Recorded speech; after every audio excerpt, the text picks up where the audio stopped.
our next lecture. We are now going to the next part of the theoretical perspectives. इससे पहले हमने pre classical और classical school cover कर लिया and now we're moving on to the positivist school. So इस lecture में we are going to first go through कि positivist school है क्या, and then we're moving ahead to the first perspective of the positivist school. So let's just quickly go over what we did yesterday. Yesterday हमने pre classical और classical school complete कर लिया. Now we're moving ahead to the positivist school of thought. First we're going to understand what that is, and then we are going to specifically focus on the biological perspective today. So let's begin. Now, after the classical school of thought, there was the most prominent revolution in criminology, and that was when the positivist school came into being. And after the positivist school came, that is still what is acknowledged today, and criminology still works according to the positivist school of thought. This school of thought came into being during the second half of the 19th century. जैसे कि आपको पता है, classical school was in the end of the 17th century and the beginning of the 18th century. For a century and a half, that school of thought was prevailed. But after that, the classical school was replaced by the positivist school, and its founder was Cesare Lombroso. अब what is the positivist school, और ऐसा क्या लाया Cesare Lombroso जिससे इतना बड़ा change आ गया criminology में and our approach to criminology? He believed that empirical or scientific study of crime, criminals and criminal behavior was essential. उससे पहले क्या होता था? Things were just एक idea आता था and they would randomly believe it, and that is it. That is how the previous schools of thoughts worked. But what the positivist school gave, it gave criminology a scientific touch. It brought it towards the scientific world and he advocated that people needed to start, anyone who tried to explain criminal activity, crime and deviance, they would have to apply a scientific approach. And he was the first person to do that himself by studying, by sampling, by analyzing trends, by reaching a conclusion through a scientific method using empirical data. So that marks the beginning of the positivist school, and this is what differentiated the positivist school from the previous two ones. His emphasis was on determinism against free will. Why?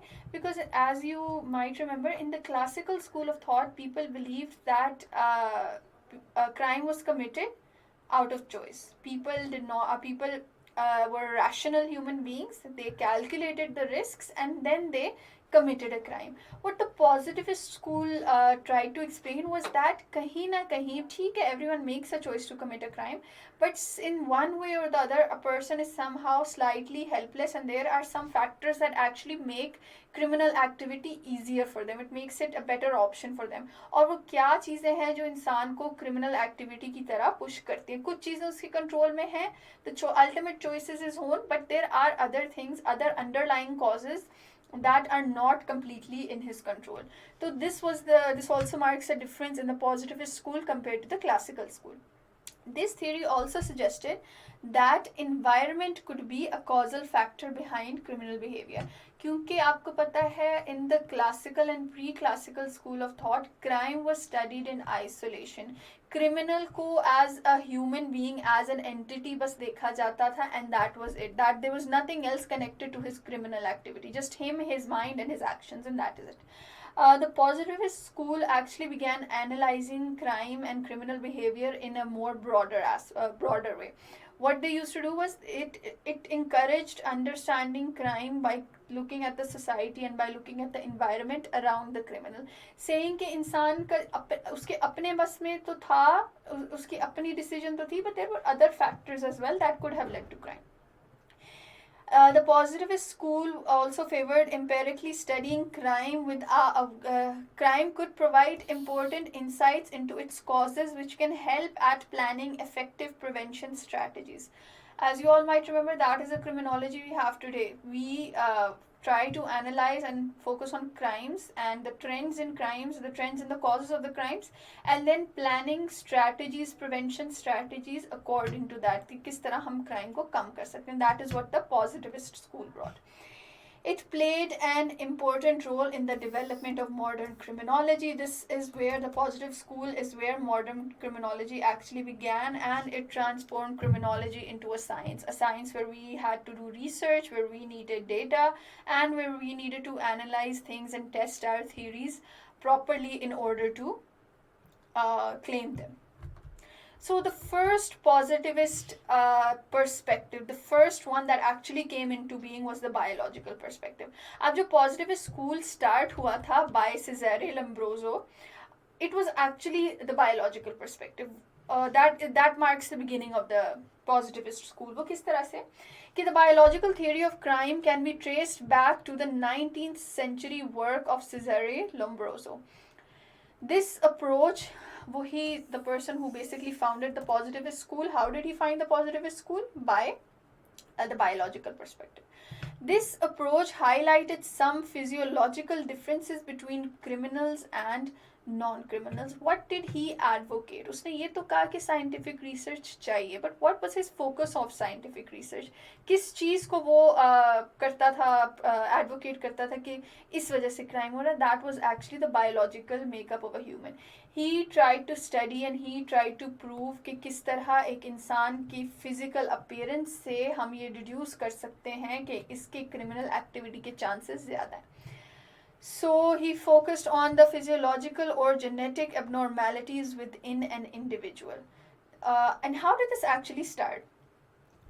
This was basically हुआ ये कि when he began this research, it began with him getting the chance to analyze the dead body of a criminal.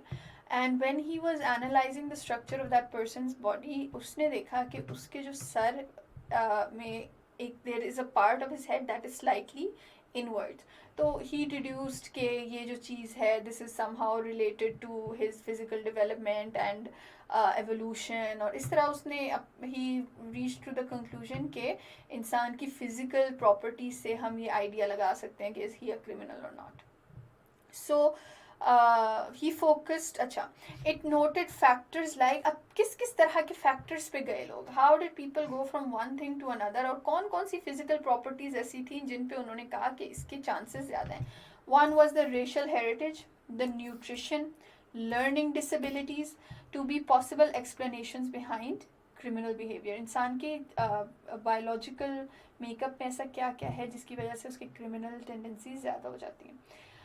The first perspective to challenge the classical free will. जिस तरह मैंने आपको कहा, the positivist school began with the biological perspective. This was the first perspective proposed in the positivist school, and it challenged the free will approach. It stated that criminal activity is not 100% because of free will or out of choice.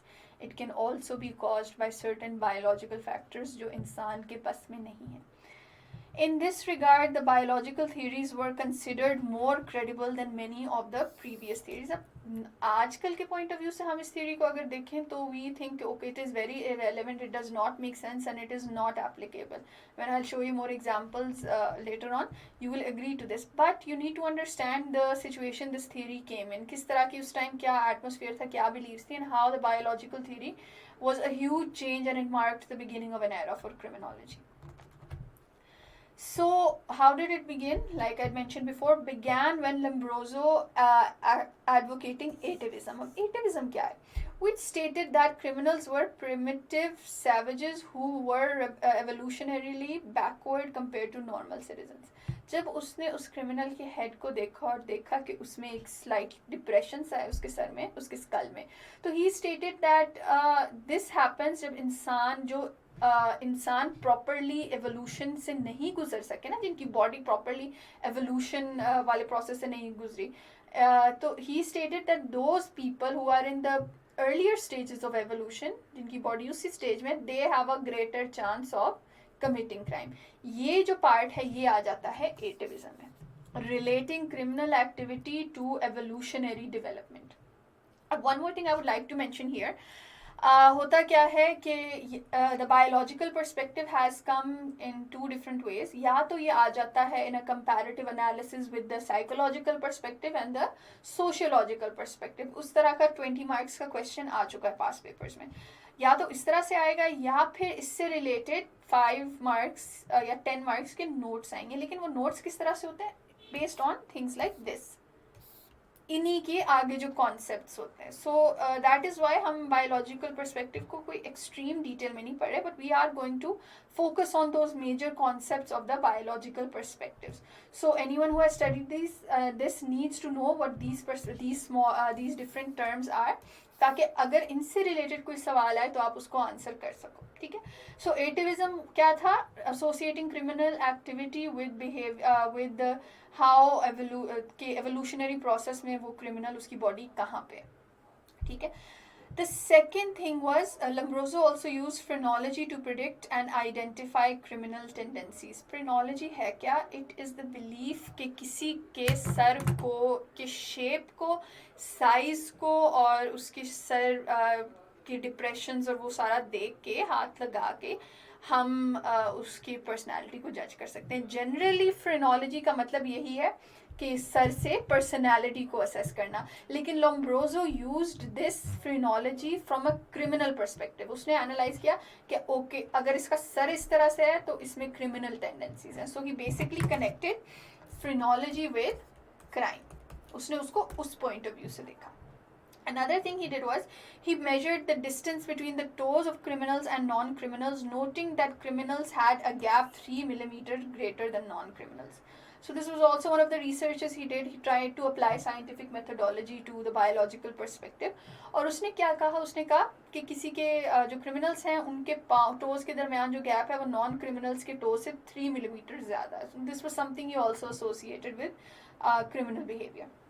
He applied the ancient technique of physiognomy to criminology. Physiognomy, the G is silent here. Physiognomy to criminology. उसने क्या किया? एक बहुत पुरानी technique थी physiognomy. उसमें क्या होता है कि आप किसके फेशियल फीचर से उसकी पर्सनालिटी जज करते हो. तो उसने क्या किया? उसने पर्सनालिटी जनरली नहीं, उसने क्रिमिनल पर्सनालिटी जज किया इस हिसाब से. सो जिस तरह उसने पहले फ्रीनोलॉजी को क्राइम से रिलेट किया था, अब ही वॉज फिजियोनमी को वो क्राइम से रिलेट कर रहा था. And he began using the facial features of a human to deduce whether he had criminal tendencies or not. अब इसके आगे examples आप लोग देखें. Lombroso also relied on racist stereotypes. अब ये जो biological perspective है, it advocated racist stereotyping. वो किस तरह से कि कुछ ऐसे characteristics को वो criminal कह देता था जो majority एक तरह के race में पाई जाती थी. For example, oblique eyelids, Mongolian characteristics. उसने क्या कहा? oblique eyelids वाले जो लोग हैं वो क्रिमिनल, उनके क्रिमिनल टेंडेंसी ज़्यादा है. They can be the chance of them being a criminal is more. So this is basically वो एक पूरी रेस को, एक पूरी एथनिसिटी को वो स्टीरियोटाइप कर रहा था और उनको क्रिमिनलिटी के साथ एसोसिएट कर रहा था. एक और एग्जांपल इसकी है the projection of the lower face and jaws. उसने कहा जो लोअर फेस और जॉस जिनका थोड़ा सा बाहर निकला हुआ होता है, those people have a chance of committing crime. अब ये किसके साथ एसोसिएट था? ये नेग्रोस जो अफ्रीकन कम्युनिटी थी उनके साथ एसोसिएट, ये उनकी एक फीचर है. सो बेसिकली ये जो बायोलॉजिकल पर्सपेक्टिव है, it also kind of advocated racism, जो कि उस एरा में वैसे ही बहुत कॉमन थी, बट इट प्रमोटेड रेसिज्म.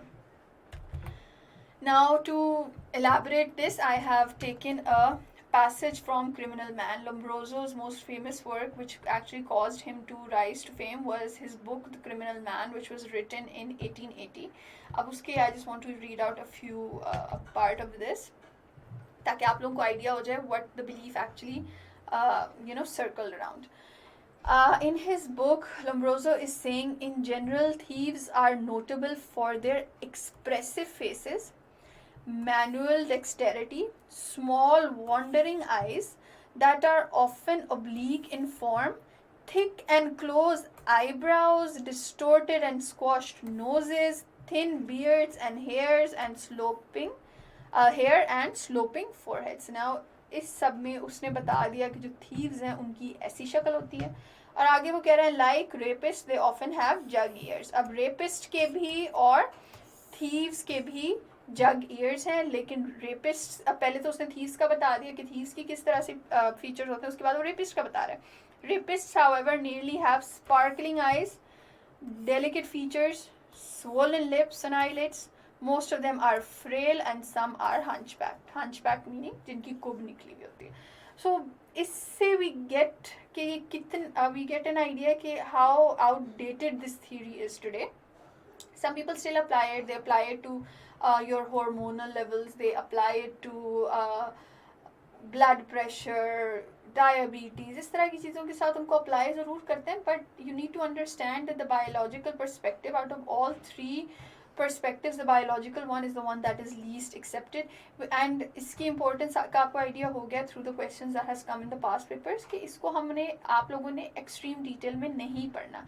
किस point of view से पढ़ना है? Either comparing it, इसका आपको brief idea होना चाहिए so that you can compare it to the other two perspectives, the psychological and sociological perspective, or you need to understand the different terminologies that are used like ativism and phrenology. इस type की चीज़ें को आपको idea होना चाहिए.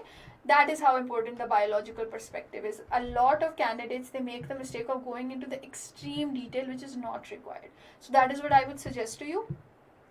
We'll focus more on those perspectives that are currently more relevant. So this marks the end of this lecture, and now after this we're going to, after completing the biological perspective, we are going to move on to the psychological one, and after that we are going to do the most important one, which is the sociological perspective.